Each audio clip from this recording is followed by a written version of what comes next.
आज मैं आपको जो दृश्य दिखाने जा रहा हूँ वो इतना खतरनाक है कि आपकी रूह कांप उठेगी। तो वीडियो शुरू करने से पहले जल्दी से इस वीडियो को लाइक कर दीजिए और चैनल को सब्सक्राइब कर लीजिए, क्योंकि आगे जो होने वाला है वो सच में आपको हिला देगा।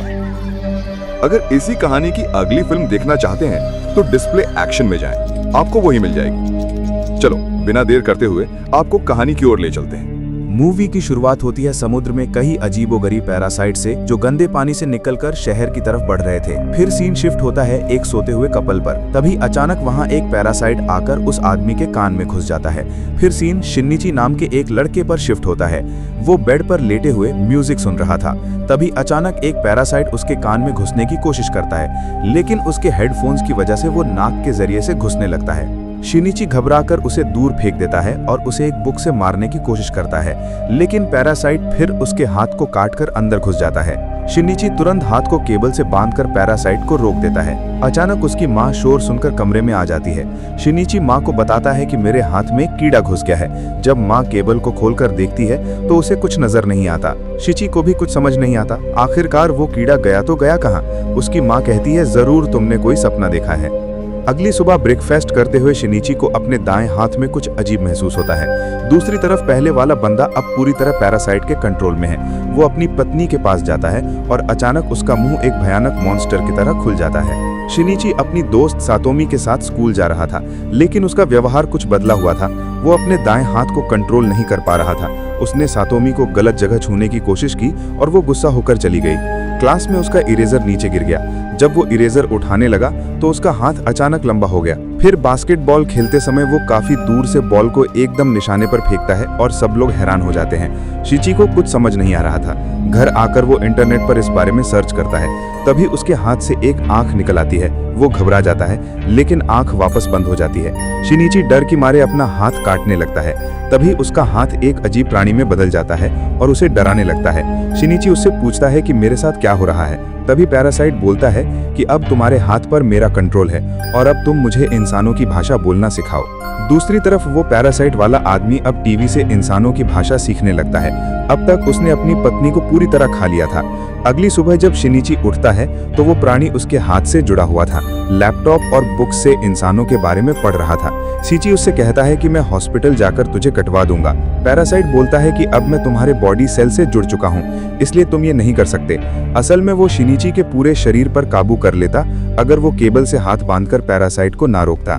फिर वो बोलता है कि अब हम दोनों एक दूसरे से जुड़े हुए हैं और तुम मेरे होस्ट हो, इसलिए मैं तुम्हें चोट नहीं पहुंचा सकता। फिर वो बोलता है तुम मुझे मिग्गी बुला सकते हो। मिग्गी शिनिची की स्कूल बुक्स पढ़ता है ताकि इंसानों के बारे में ज्यादा से ज्यादा जानकारी हासिल कर सके। फिर वो स्टूडेंट्स को बस फाइट करते देखकर फाइटिंग सीख जाता है। फिर पेंटिंग क्लास में शिनिची एक पेंटिंग बना रहा था। तभी सातोमी आती है और गुस्से से कहती है अगर तुमने दोबारा ऐसी कोई हरकत की तो मैं तेरी जान ले लूंगी। ये बोलकर वो चली जाती है। रात में शिनिची नहा रहा था। तभी मिग्गी उसकी बॉडी को अच्छे से जांचना शुरू कर देता है। दोनों की दोस्तियां बढ़ने लगी थी। पूरे शहर में बहुत सारे पैरासाइट्स लोगों के शरीर पर कब्जा कर रहे थे और वो इंसानों को मारकर खा रहे थे। ये खबर आग की तरह पूरे शहर में फैल जाती है, लेकिन इंसानों को ये पता नहीं था कि आखिरकार ये कर कौन रहा है। एक दिन अचानक मिग्गी को बस में कुछ महसूस होता है। उसके आसपास एक और पैरासाइट था। शिनिची बस से उतरकर एक शॉप में जाता है। वहां एक पैरासाइट एक इंसान को खा रहा था। वो पैरासाइट भी समझ जाता है कि यहाँ एक और पैरासाइट मौजूद है। वो शिनिची को इंसानी गोश्त का टुकड़ा देता है, लेकिन शिनिची साफ मना कर देता है। वो पैरासाइट समझ जाता है कि शिनिची बाकी पैरासाइट से अलग है। मिकी समझ जाता है कि अब उसकी जान खतरे में है। वो तुरंत शिनिची को शॉप से भागने को बोलता है। शिनिची भागने की कोशिश करता है, लेकिन दरवाजा लॉक्ड था।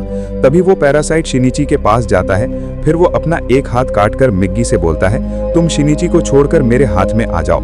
लेकिन मिग्गी और शिनिची अच्छे दोस्त बन गए, इसलिए मिग्गी साफ मना कर देता है। फिर वो शिनिची को बचाने के लिए उस पैरासाइट पर हमला करता है और एक ही बार में उसकी गर्दन काट डालता है। फिर मिग्गी और वार करके पैरासाइट को मार देता है। तभी शॉप के बाहर कोई आ जाता है। शिनिची तुरंत पीछे के दरवाजे से भाग जाता है।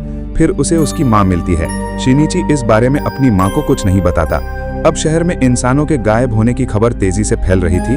फिर मिग्गी शिनिची को बताता है कि इंसान हमारा खाना है। जैसे इंसान सब्जी और गोश्त खाते हैं, इसी तरह पैरासाइट्स भी इंसानों का गोश्त खाते हैं।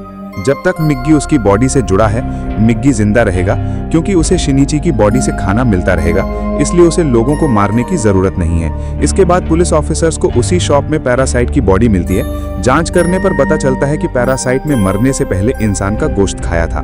फिर इस केस की इन्वेस्टिगेशन शुरू हो जाती है। अगले दिन स्कूल में मिग्गी को एहसास होता है कि आसपास कोई पैरासाइट मौजूद है। तभी प्रिंसिपल स्कूल की नई टीचर तामिया को बुलाते हैं। मिग्गी तुरंत समझ जाता है कि तामिया ही वो पैरासाइट है।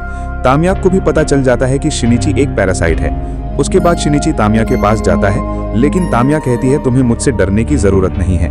तामिया बाकी पैरासाइट से काफी अलग थी। फिर शिनिची तामिया से पूछता है कि वो स्कूल में क्यों आई। तामिया कहती है कि वो बस नॉर्मल इंसानों की तरह जीना चाहती है। शिनिची की गर्लफ्रेंड इन दोनों को